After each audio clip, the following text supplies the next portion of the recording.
Good morning, boys and girls. Today we are talking about the number 14. This page, just remember, is something that you can use to look at to practice counting and to remember the different ways to represent the number 14.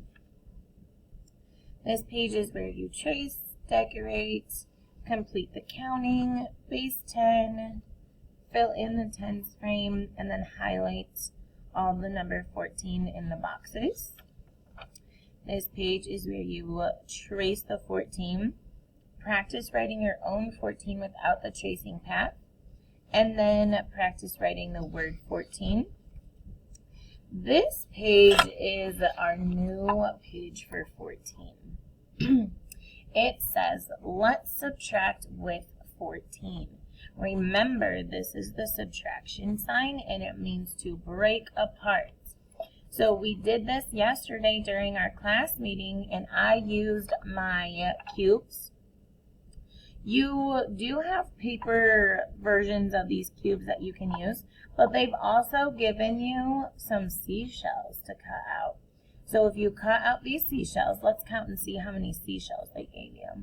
1, 2, 3, 4, 5, 6, 7, 8, 9, 10, 11, 12, 13, 14. They gave you 14 seashells.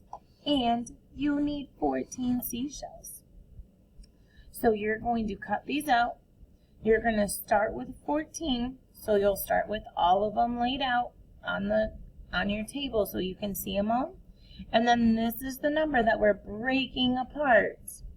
So yesterday when I had my 14 cubes, 1, 2, 3, 4, 5, 6, 7, 8, 9, 10, 11, 12, 13.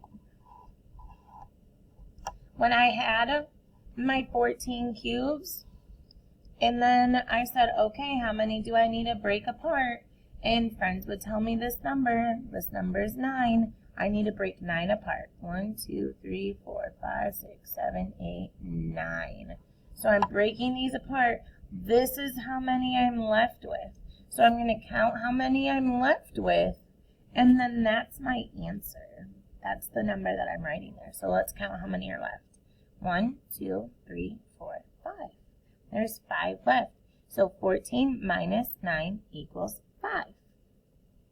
Great job, guys. I hope that you have fun with this math and using your seashells to help you. Have a good day.